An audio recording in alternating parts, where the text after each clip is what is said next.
Okay, Hugh Lupton, welcome to listening. So, where are you, Hugh? Tell us where you are in the world.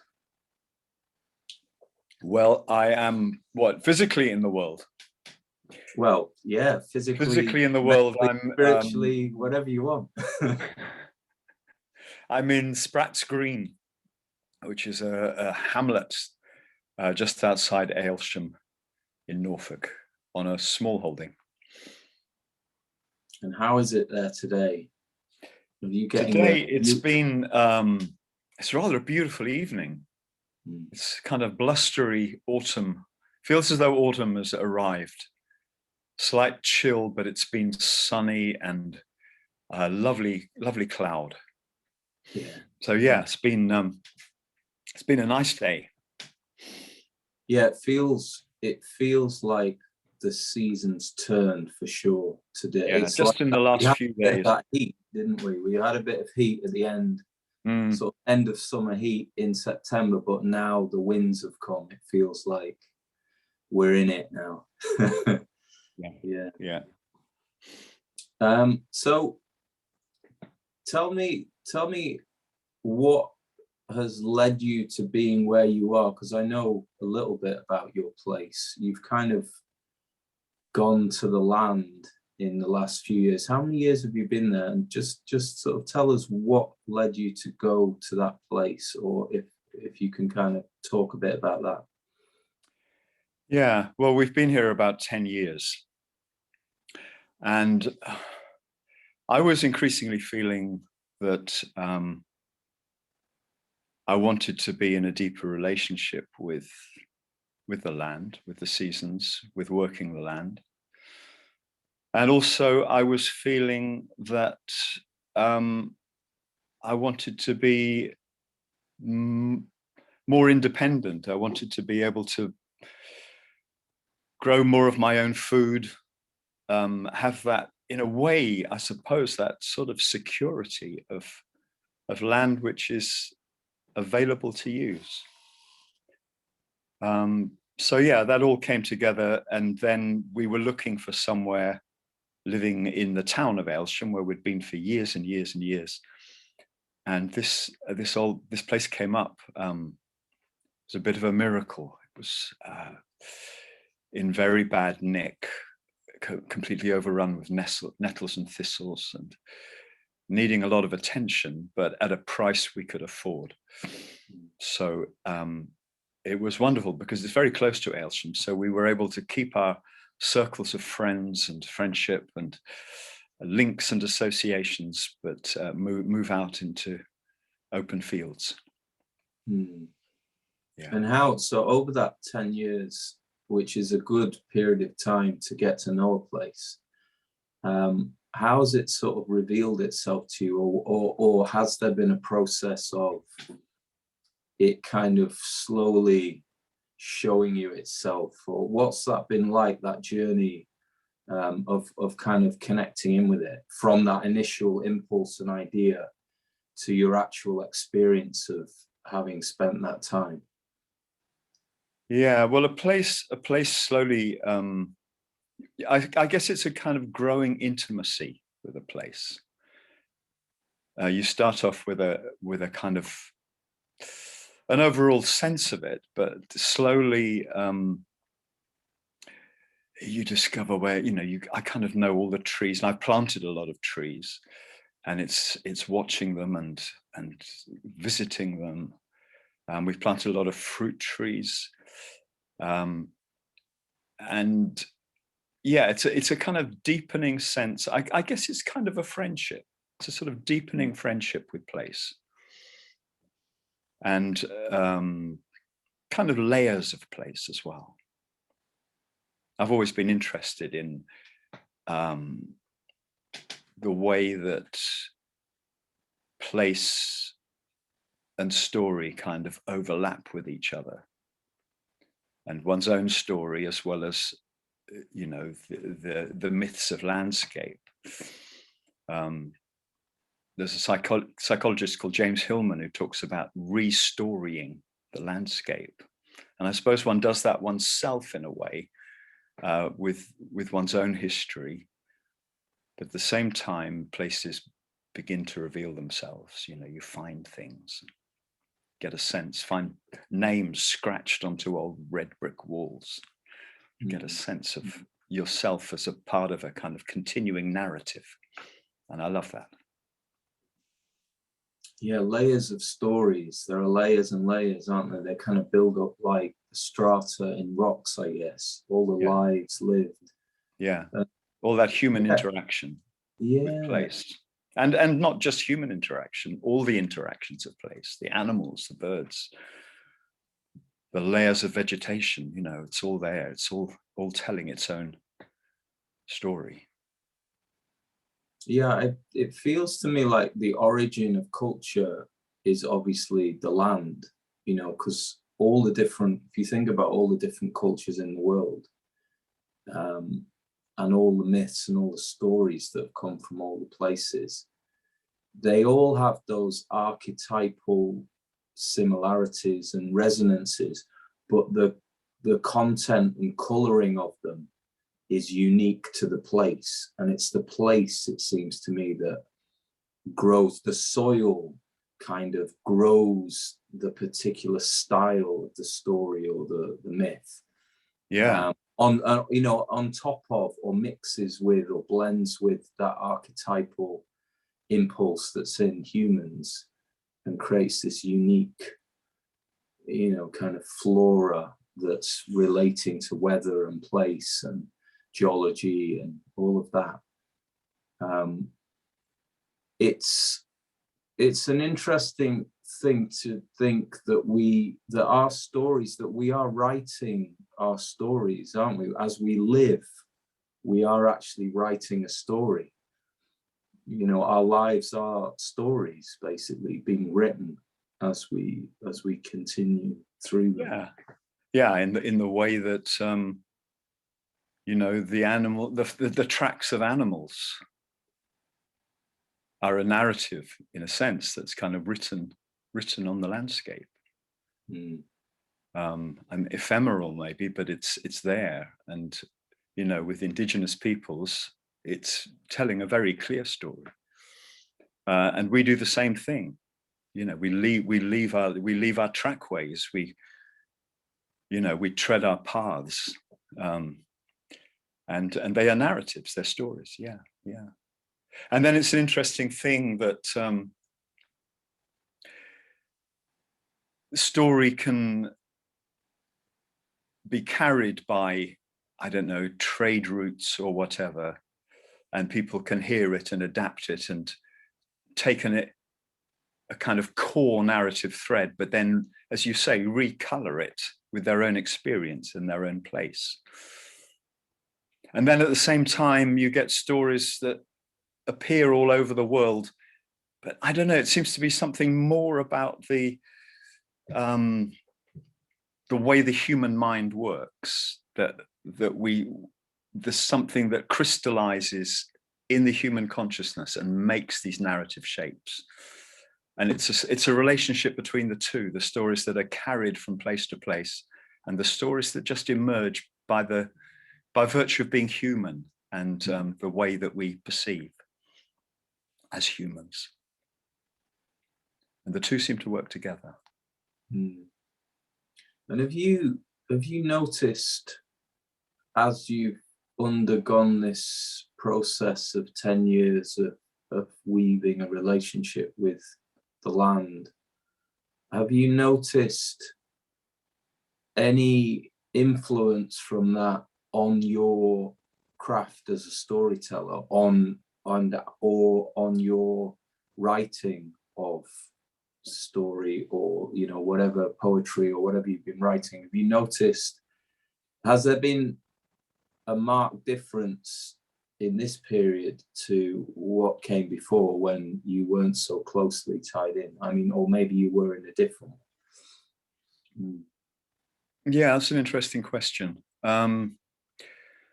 I think I'm much more attuned to seasonal shift living here.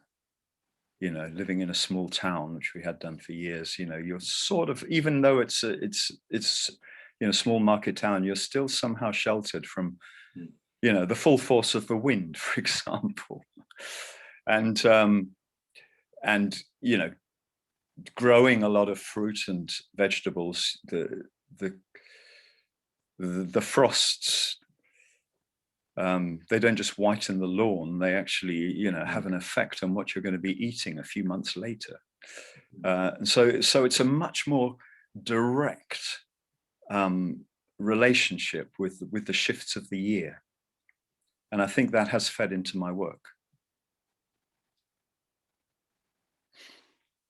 Yeah, well, because I've been on a similar journey, I suppose, but I'm 18 years into it now. And the richness of that relationship constantly amazes me and kind of nourishes me in such a deep way. And the layers keep revealing themselves that, you know, I never feel like, oh, I know it now. There's always something else to find out. Yeah. And the deepening all the time of my relationship with the place, with the animals, with the plants, and with the weather and with the seasons. And it is like a weaving. It feels like a sort of slow, like I'm weaving myself into it physically, you know, emotionally, mentally, in all those planes, more and more becoming a part of it, you know, an inseparable part of it. And feeling a deeper sense of support. And, you know, you talked about this idea of security and having, in a way, it feels like having a bit more sovereignty or being able to determine your life a little bit more by being more independent, as in being able to grow food or you know, heat your house with firewood, whatever it may be. That kind of tying into the place, to me, does feel like, especially given the times we're living through. And I wonder, I don't know if this is something you resonate with, but as I look back on why I came here, because I didn't really have a clear sort of idea or understanding in my head as to why I wanted to leave the city and come out here. It was more of an intuitive, instinctive feeling. But as I look back at it now, I really feel like there was a sense of preparing for something coming that I didn't know. I mean, I knew the world was insane even then, you know, early on. I could see that culturally, when I say the world, I mean our culture was on a kind of crash course, but I didn't realize just how mad it would get in my lifetime, or you know, how quick how quick would all unravel. But it now, you know, and there's a little bit of me kind of fitting it in hindsight, but it does seem like it was a kind of almost animal instinct to go to the land as the only sane place to be.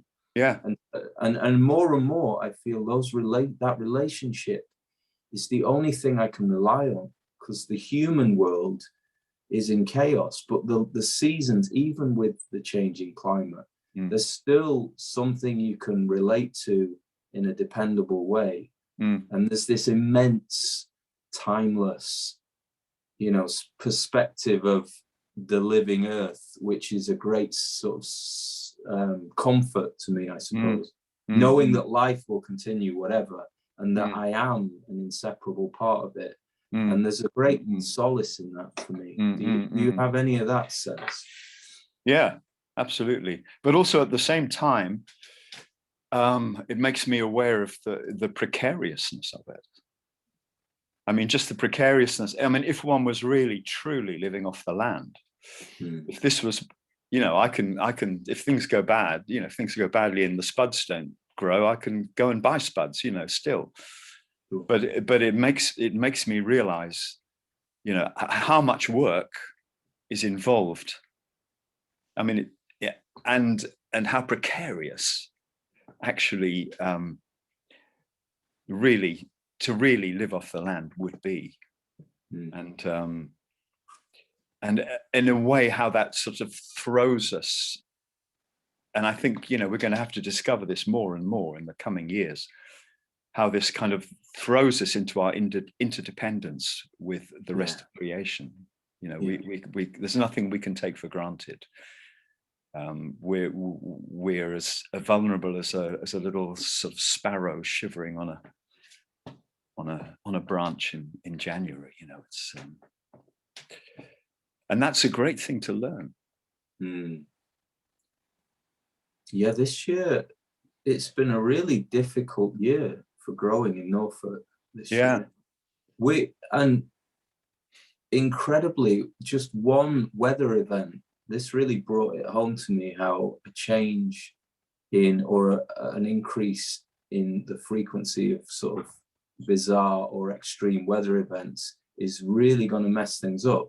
We had this intense hailstorm in spring. We had a very lingering sort of winter. It wasn't particularly cold, but it went on and on and on right into spring. So it was cold. And then we here, particularly here, had a massive hailstorm, which when all the fruit trees were in blossom, and it shredded all of the plants, all the blossom went, most of the plants got completely shredded, the leaves. And then that set them back even longer. I've probably got one out of nearly 40 apple trees. I've got one with fruit on this year. And that was just 2 hours of we're the same. Boom, gone. Yeah. And we had these beautiful really old Norfolk apples, which I don't know what breed they are, even if the breed has a name. It's a sort of it's a cooking apple, but it's kind of sweet enough to eat as well. And every year since we've lived here, they've been absolute heavy with apples. And this year, not a single apple on any of those trees. Yeah. And that really, that just in one season, you can see like, wow. If you had 4 seasons in a row like that, you'd be in serious trouble, really. And one of the things that's brought up for me, and it is something that I'm kind of increasingly interested in and have been doing over the years, but I'm concentrating more on now, is the idea of introducing more perennial plants, tree crops, and things that are more resilient and require less work and less attention, and they produce something edible. And also discovering more of the so-called weeds and what they provide. Something like nettles, which is probably the most nutritious thing growing in your garden that most people don't eat very much. It's become a little bit more fashionable recently, but those kind of plants like dandelion and nettle that are full of nutrition and are the toughest plants, whatever's going on, they're growing vigorously. And kind of in a way falling in love with these plants again.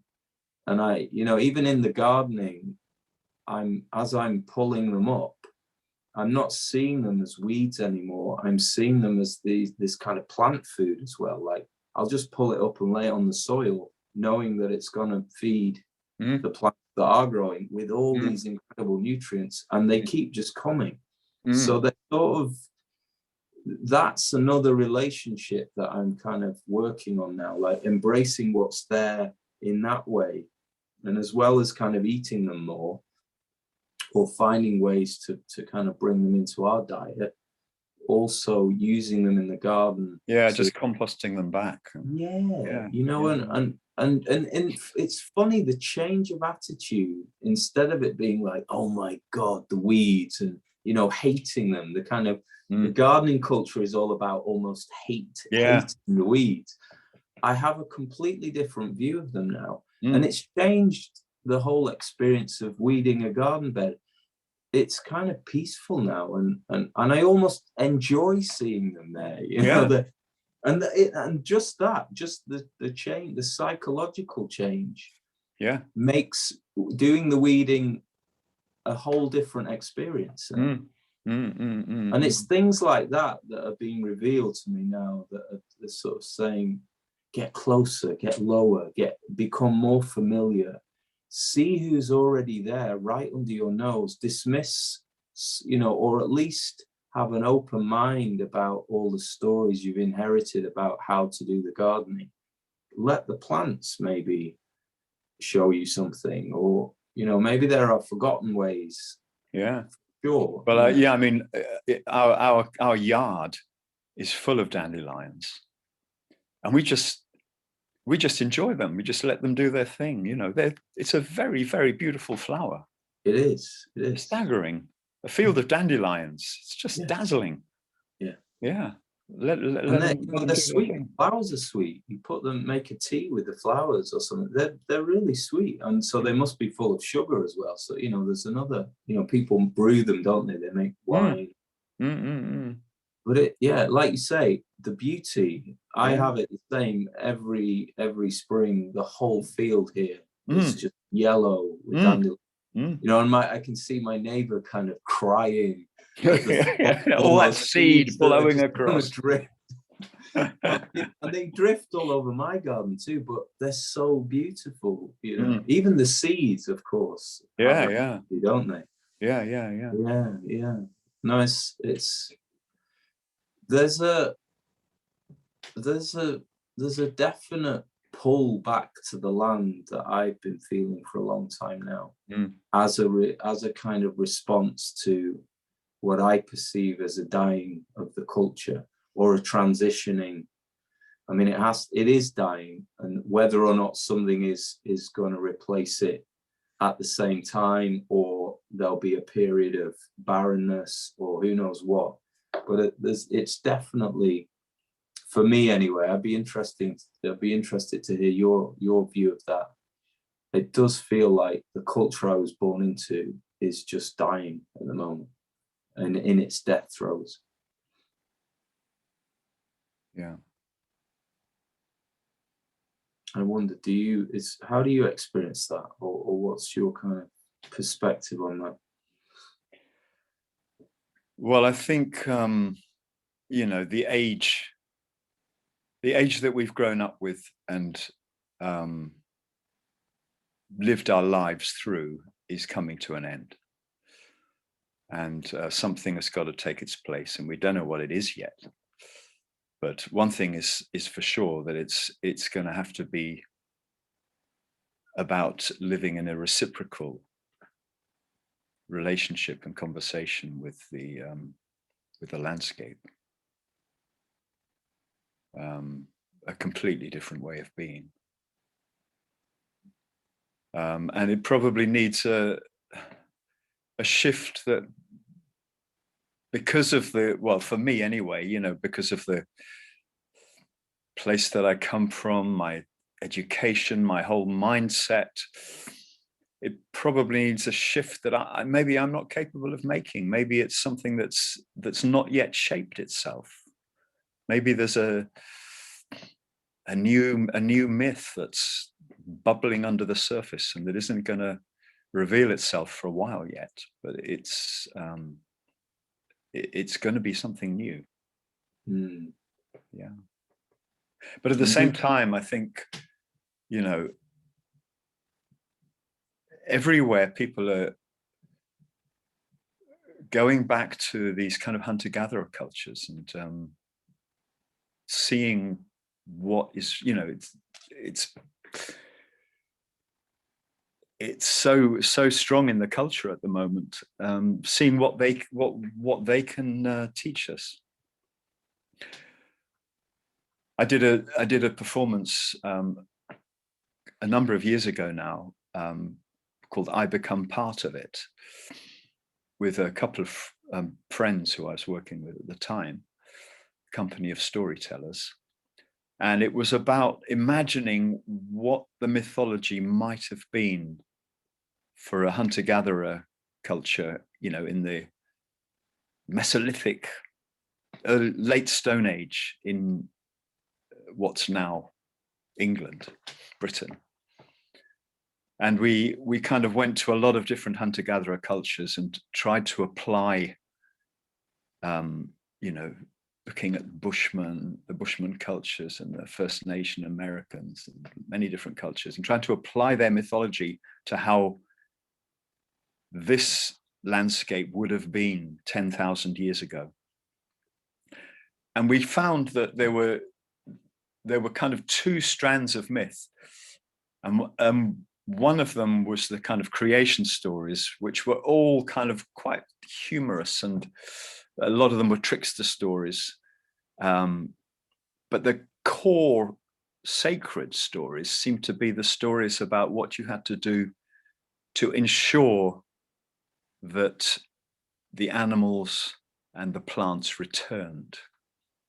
You know, how you had to kind of honor the life that was giving itself to you to ensure that it came back. In a sense, they were all death and resurrection stories. But I think those are the stories we need to look at again. What it is that we have to do to actually make sure that this kind of this giving that we've assumed we can get for nothing, but which we're reaching a point where it's no longer going to give itself to us.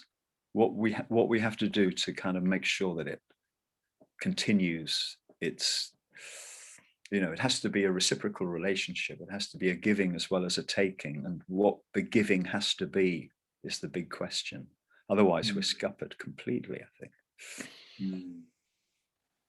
And so that's interesting, because it makes me wonder.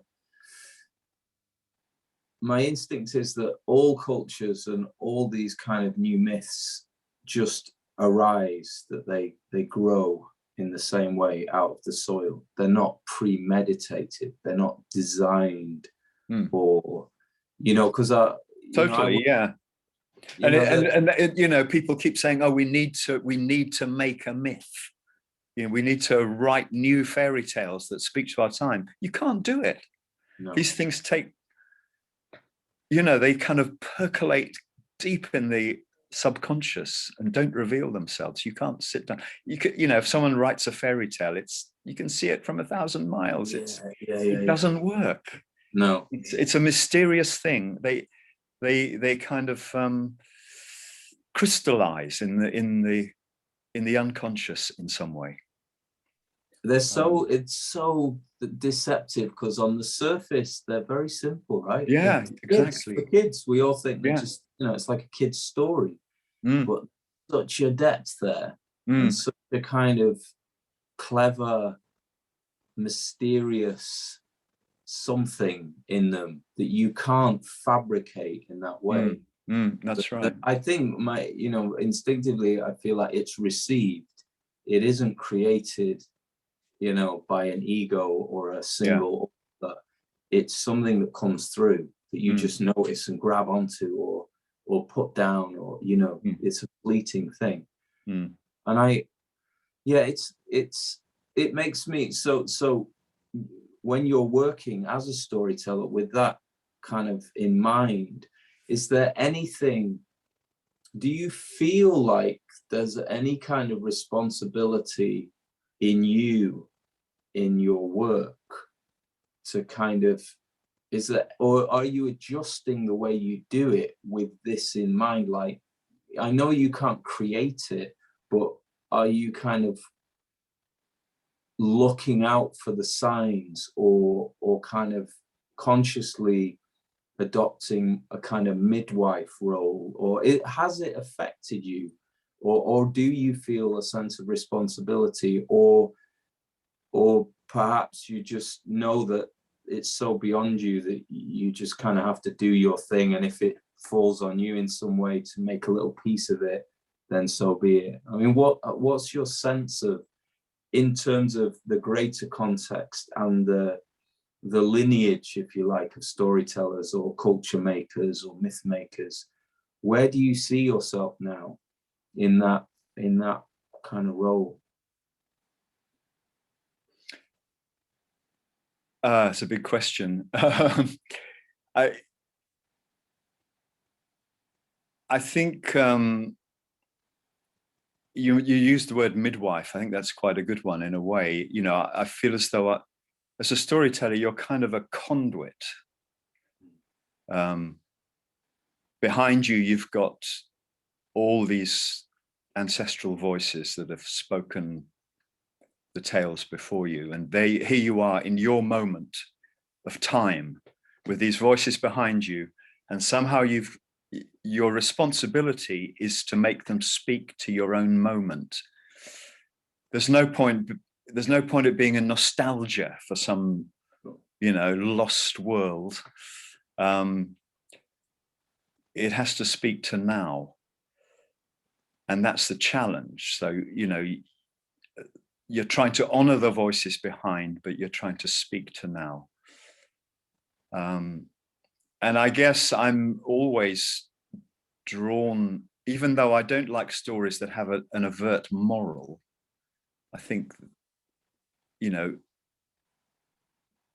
in a way, stories should be blueprints for the imagination. You know, we come to them with our own history, our own psychology, our own place, and they can make something happen for one person in quite a different way to another, and to underline a moral of some sort is to deny that possibility of them speaking in their own way to different people. But at the same time, I guess a lot of the stories I tell, I do feel have something to say to the moment, even if it's in quite a metaphorical way. Yeah, that's what. At the same time, you know, I don't believe in them as a diversion. You know, that's a waste of time. You might as well be singing music hall songs or something if you're there to kind of give people a jolly hour and a half. But at the same time, they do have to be an entertainment. So people are, you know, there's laughter and people are taken somewhere at the same time. So yeah, it's kind of a balancing act between our moment and everything that's gone before. Yeah, it's such a rich and complex thing, isn't it? Because the stories, that mystery of metaphor and how it works, and that way that you just described, that one thing can reveal something or mirror something or offer something to all different kinds of people at different stages of their lives. Yeah. One thing doing all of that at the same time. So, you know, you imagine the kind of whole tribe sitting around the fire listening to the story, and it might be the story that you've heard 1,000 times, but that one time when you're 50, you hear it and a key turns in a lock and something is open. Yeah. And that's happening at all different stages. Different bits of it are unlocked, and it's this miraculous, multifaceted thing that looks simple, but is so complex and rich, and seems to me to be a foundational part of the human experience. Yeah. And somehow, when everything else falls away and gets ripped apart and a culture is kind of crashing and burning, it's like all the superfluous things get thrown off. And we're back to this place again where this essential metaphorical story, essence of story, is the only thing that matters again somehow. And you know, that relationship between that and a living place fascinates me, because there's a kind of, they are in a way the same thing. It's like the story to me does seem to be spoken by the place. through the people, or it's something between the people and the place. This thing comes out of that somehow. And I definitely feel from experiences I've had listening to story, and from you, from directly from witnessing some of the things you've done, and doing that in place on the land, I've really got a strong sense of that. And yeah, as you know, I'm just wondering if all artists, all creatives, maybe are feeling some sense of pull to the land at this time, because obviously clearly I did and have continued to do so, and you've had some kind of similar calling. And I wonder if it is that sort of group of people in our culture, because we've separated artists from there's bus drivers, maybe that essential part of everyone is being called in some way, however faintly. I don't know. I wonder if... Yeah, I mean, it's certainly true that land art, for example, has become a huge thing. People like Richard Long, who had been kind of working on the margins for years and years, has suddenly become mainstream. And yeah, I think in poetry, someone like Alice Oswald, who I think is a wonderful poet. But again, her concerns are very close to what we're talking about. And it seems to be coming into focus in a lot of different areas, and as it should, that's the way it should be. Yeah, and in terms of your actual performance of story now, has this move to the land and the recent events of the lockdown and all of that, has that in any way changed your sense of how you feel you should be communicating with the audience or the world or the community? Has that in any way shifted, or what is your what are your kind of intentions there now? Yeah. Well, I mean, with lockdown, everything has stopped.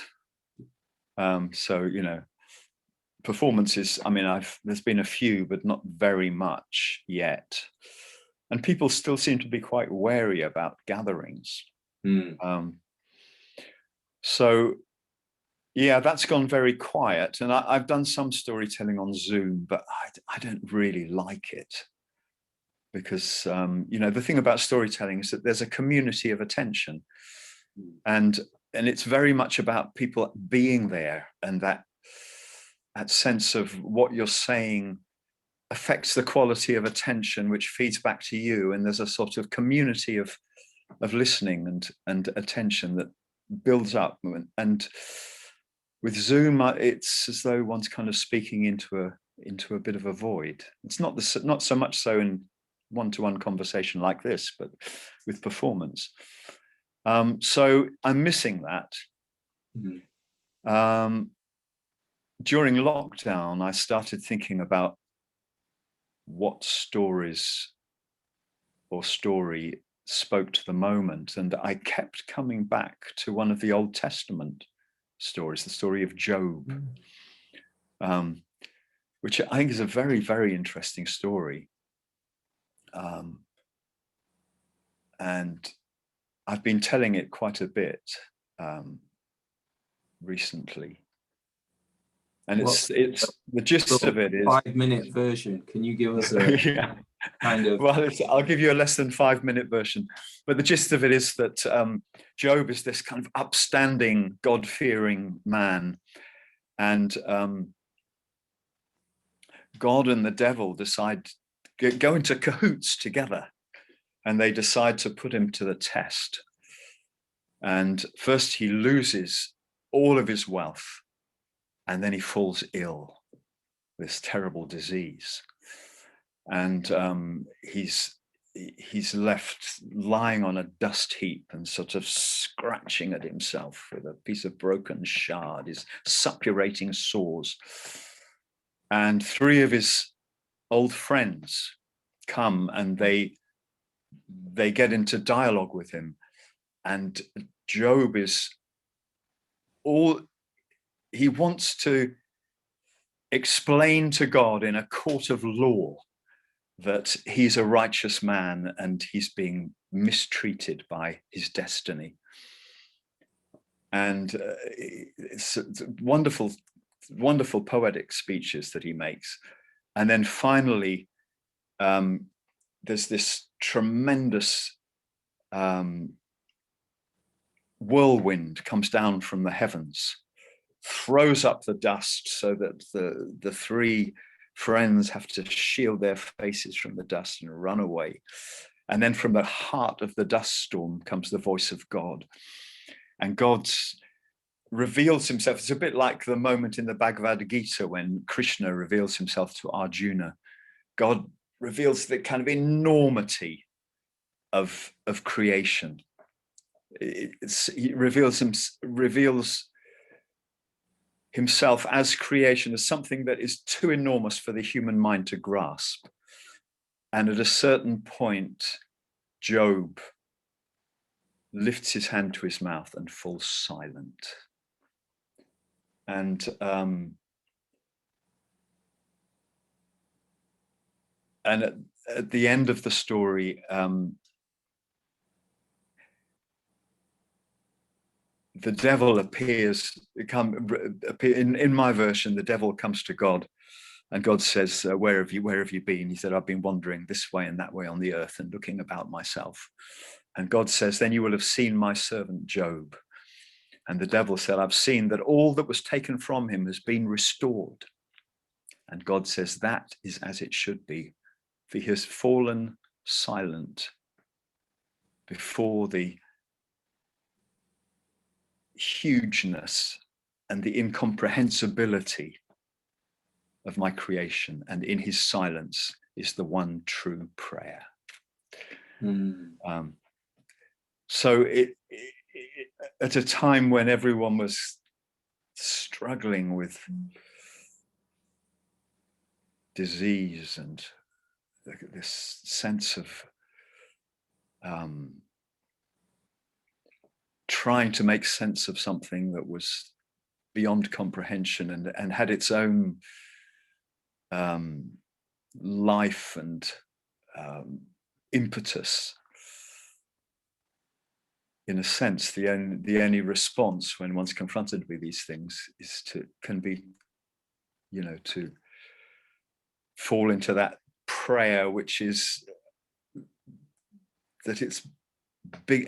All this is bigger than we are, and there's a point where we just have to accept that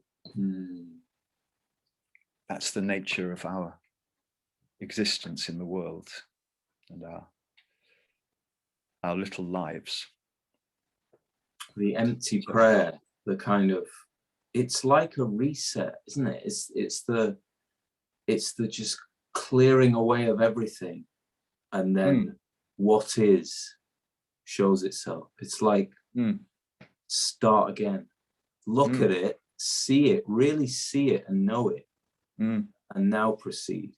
Because all your reference points, all your solutions, or your ideas, they're worth nothing. They're just dust, right? Dust in your eyes. They're not helping. They're not. And that really, it's powerful, because it does feel like that's where we're at, where the just acceptance of the mystery as well, which I think is a wonderful part of that, and our kind of arrogance and hubris and the sort of scientific kind of this whole everything about the whole world now, and we've worked it all out, and it's worth shit. It counts for nothing in this time. And the showing again of the mystery of we don't, and the humbling of that, it's such a powerful, it's a kind of like, and it's like a personal Ragnarok, isn't it? It's that sort of, in his life, everything's kind of come to an end and fallen apart, and so that in that kind of moment of overwhelm and just seeing it again, the new shoots of a way forward maybe can appear. Exactly. Yeah. It's like his personal Ragnarok. And how did it kind of find its way to you, the Job story? Did it just appear in your remembrance or something? What led to you kind of finding that, you know? Well, it had been bubbling away. You know, I've been aware of Job, but I'd never told it. And suddenly, you know, I guess it's this thing that I was talking about before. You know, there you are. My work is about being this kind of conduit for the voices of the ancestors behind, and finding the moment at which a story speaks. And its moment seemed to have come. That it was quite clear that that was a story that was demanding to be told at that moment, at this moment. So yeah, it's been, and funnily enough, at the same time, during lockdown, after a 40-year sleep, I got my guitar down from its peg. It was gathering dust, and restrung it, put new machine heads on, tuned it up. And the only songs that I felt drawn to singing were some of the old Dylan songs. And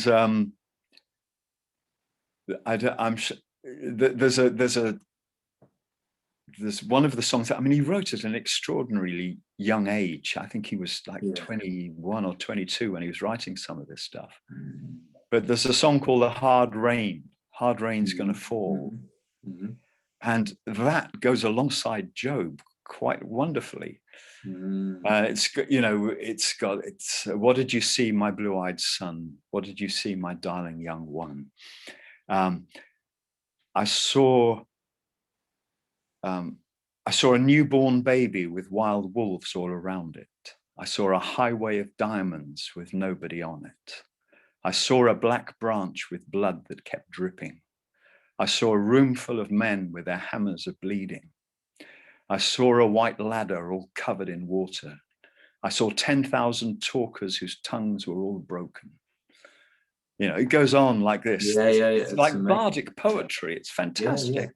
And very biblical as well. He was very biblical at that time. He was very, well, you know, he grew up in a Jewish household. He was steeped in that stuff. And, you know, I kind of imagine him with this, you know, sitting at his typewriter with a cigarette, and 3 in the morning in the Chelsea hotel or something, after all his entourage have disappeared, and he's got a pile of books, and there's Ginsberg and Kerouac and Baudelaire and the Bible, you know, they're all there, one on top of the other. It's, yeah. So yeah, I've been kind of going back to this strange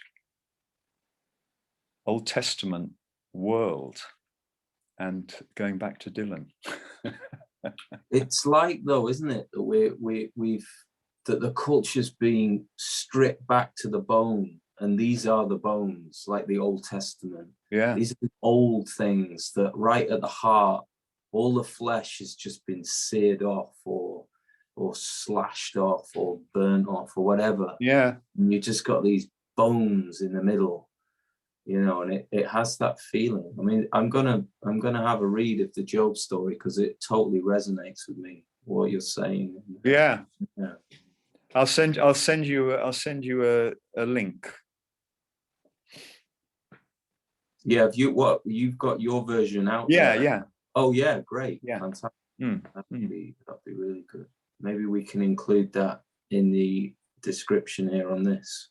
Okay. So people can check it out, because it does seem like a really pertinent, very precise. It's potent. I can feel it, you know. I'm fascinated by this thing of God and the devil kind of coming together. Yeah, well, that's fascinating. You can't really see who's who anymore. It's like, it is the reset. It's where good and evil combine again into their wholeness. Yeah. The kind of, you know, that's a really important part, isn't it, of the that kind of triangular story Yeah. is that they're in a way that all three are kind of coming back to one.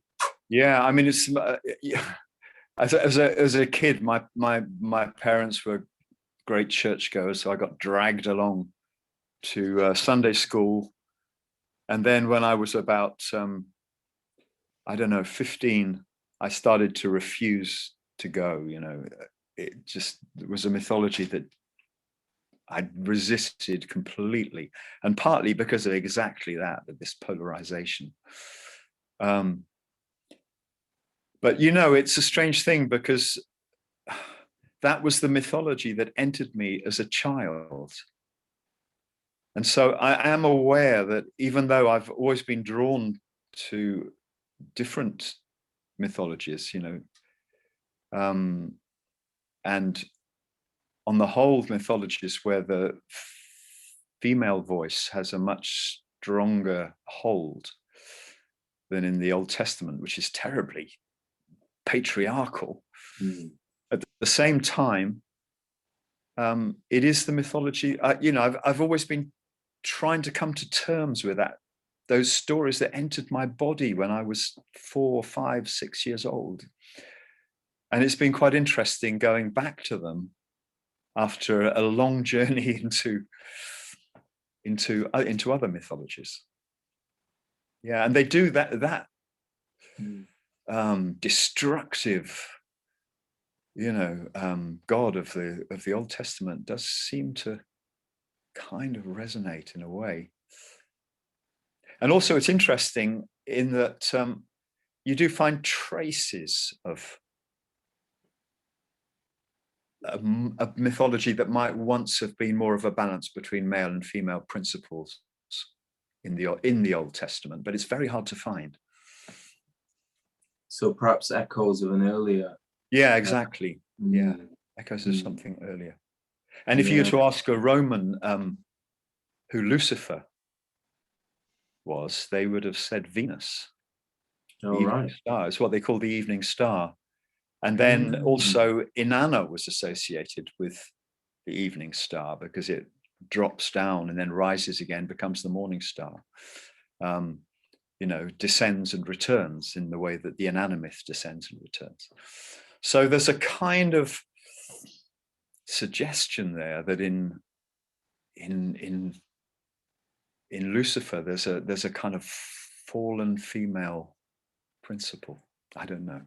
Yeah, so it's the shadow, right? So yeah, you know, it's become a shadow. It's become the shadow in that patriarchal world. But maybe originally it you know, the implication of the fall of Lucifer is that originally God and Lucifer were, you know, twin kind of energies almost in a balance to one another. And maybe they still are in a way with God and the devil. And it's interesting in Job that they come together, you know, they work together as though once again they're balanced principles. Yeah, well, that, you know, the sort of yin yang, sun moon, that harmonious kind of relationship between light, shadow, you know, sort of pointed kind of left brain, rational and more field-based right brain, all of those kind of dualities that do cycle together. You know, that returning or rejoining of them, the kind of marriage of them again. I mean, of course, they're never separate, but there's this sort of sense of separateness. You know, maybe that's the kind of ness we're in, is that we do separate those things. Yeah. You know, well, I think the fall that we're caught in is the fall of the loss of that. You know, the fall of the loss of the, you know, we've gone too far into this, as you say, kind of scientific, rational side of ourselves, and we have to return. You know, it is a fall. You know, it's the fall from Eden. Really, we've eaten the fruit of the tree of the knowledge of good and evil. We've become caught up in polarities, and we need to somehow return to something that's more joined, more whole. And do you feel, personally, that your return to the land has brought that up in yourself more, that sense of harmonizing balance? Like the more feminine energy, or those kind of, those two sides being kind of brought back together more. Yeah, well, I would like to think so. It's certainly thrown me up against the question of that, what has become so polarized in the wider culture. It's thrown me up against that in myself and in the culture. And yeah, I think it's an attempt to heal it. Yeah, it's an attempt.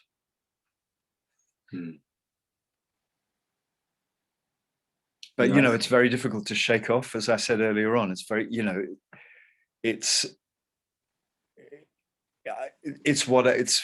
what's shaped me. That mindset is what's shaped me, what's made my consciousness, what's formed my consciousness in the way that it's formed. And so whether one can really sort of move on from that, I don't know. Maybe we can only sort of sow seeds that makes it possible for it to happen sometime soon.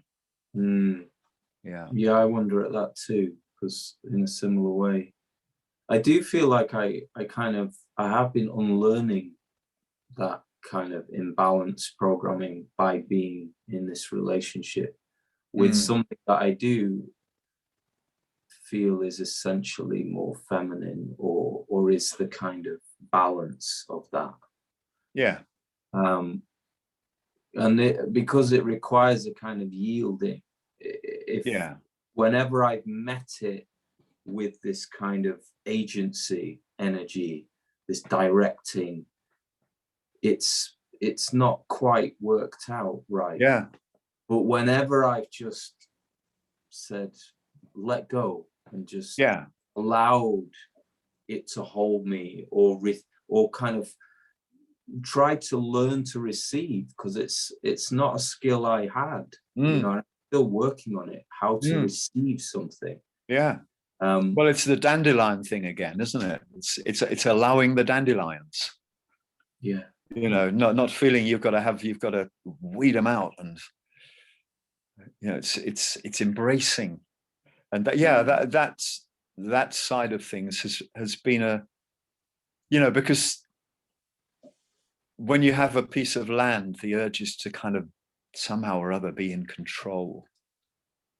There's a sort of, I don't know, I suppose I have some idea of being a good husbandman to the land. But at the same time, the more I've lived here, the more I've realized that I just have to let the land shape me. I have to allow it to do what it wants to do, and stand back from that impulse to kind of be in control and to be tidy and imposing my will on it. I just have to let it speak to me. So in a sense, it is. It's a kind of marriage. And I suppose that is the root of the idea of husbandry. The word husband as applied to the land is, that's what it is. It's a relationship, for sure. And I think it accurately describes that we do bring some agency, but it's a conversation. And this is what I've learned in these years, is that, I went through that kind of initiation of imposing all my ideas and then just it falling flat, because exhausting myself, trying to shape this natural force. And then I realized, and and I had to do that, had to get it wrong to really learn the lesson of, okay, this is not about what I'm doing here. It's about a relationship. And it's led to this point now where I realize I am an agency, I am a tool, if you like, that the land can use to make something more go on than if I wasn't here. But it's about being directed and learning to receive the messages, to listen to it, to observe, and in those moments, I can use that incredible human energy to just do something and make something quickly happen, and see how, when it's done in a healthy way, in that healthy relationship, so many things benefit from that activity. We're great habitat creators for many other forms of life. When we go into a bit of woodland and coppice it, we create this incredible habitat that, cyclically makes homes for a lot more diverse creatures and plants and animals than if it wasn't done. So it's a wonderful thing to see, I can do some work on the land and actually enhance life. And what a great gift that is, to feel like, wow, it's not man the destructor, the man the destroyer of the earth. It's, I'm actually in this partnership, and it feels like to me like finding my rightful place, which is another one of the animals in the whole cycle. Another part of the soil, really. It all comes down to that. I feel like I'm just another organism in the soil. I'm just a bigger one with kind of some strange clothes on or whatever it is, or weird technologies, but I'm still just another soil organism that has a role to play. And then you have these kind of transcendent moments. I was working in the wood. We've got a little wood in the corner of our field, and I was, it was the winter job cutting brambles. It was one of those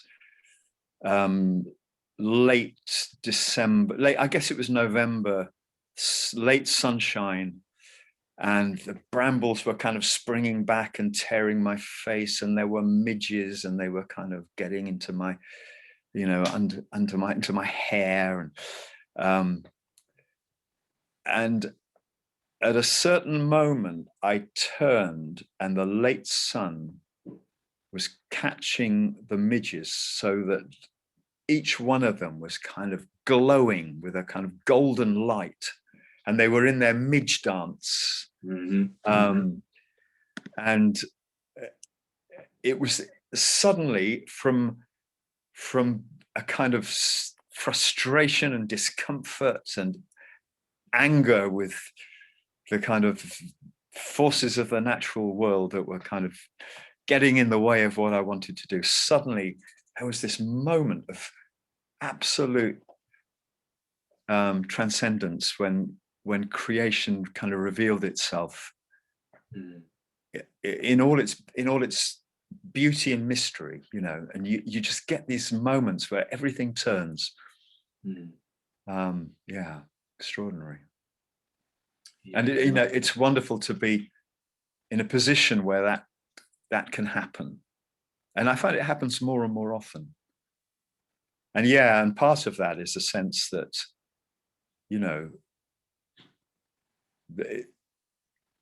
there's no sense of kind of man's dominion. It's just it's becoming part of it, allowing yourself to become part of this great mysterious creation. That resonates very strongly. There's all this wealth that's available to everybody all the time, waiting to be found by being present and being in that relationship with a place. And it's so rich and fulfilling, and fills all those holes that we fill with addictions. It just completely pacifies that empty, or kind of fills it up. And it's so simple, and it's all about us all the time. And it's those rare moments like that where you just glimpse, it's like you just remember it. You stop enough to notice, my God, we are living in paradise. It's all about us. You know, it's in the brambles and the midges and the nettle stings and, you know, the freezing cold wind, and it's in all those places. You know, maybe it's more there than, you know, I don't know. It's the richness of that, the wealth, the true wealth of that is what humbles me again and again and fills me up and makes me certain that this choice to try and kind of come home to the land is the right one. Yeah. It's the tragedy is that it's such a privilege, you know, it's just not available to so many people. And yeah, that's another thing. I think anything that can be done to make sure that, you know, our scientific rational world doesn't impose itself anymore. That if anything, you know, if that we retreat and allow access and relationship with this to us, you know, to as many people.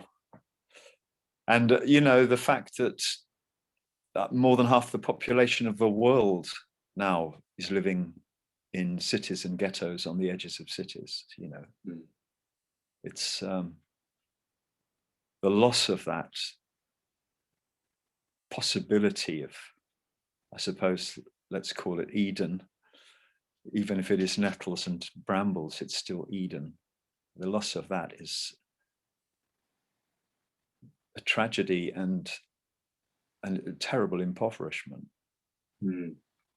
But it's also very fragile and superficial, as you know. You leave a little corner of the city for 5 minutes and the dandelion there, you know, and most of these big cities have huge rivers going through them that are almost forgotten. You know, like London's such an incredibly built up area, but there's a tidal river. You can get on mud at low tide. You feel that, you know, there are. I always think this, and it's so rich in parkland and trees in the streets. You know, there are all these pockets of places where that wealth is revealing itself all the time. But, you know, the noise is so great, I guess, that it's maybe harder to notice, but it's there. Yeah, I mean, scratch the surface and it's there. Yeah. Absolutely. Yeah. And that, you know, that's a great inspiring thing for me, is that I know that the natural force is that, and it's all around us, and it takes a great effort to hold that back, and we'll never win that one, you know, that kind of mad resisting of life. That's not anything that we can sustain at all. So there's I do get a lot of kind of comfort from that as well, knowing how strong, how, you know, virile that energy. Life is so potent. You know, leave a bucket full of water for 2 months in your garden and look at like the whole creation beginning again. It's wonderful. Tim, I'm running out of battery. No, I think I mean, not myself, but my laptop creeping. No, I suddenly notice it's down to 4%. Feels like a good place to leave it, Hugh. Thank you so much for that. That was a real joy. Yeah, great pleasure. Thank you very much. Yeah, really nice to talk. Yeah, great. Okay. Well, take care and see you soon. Yeah, all the best.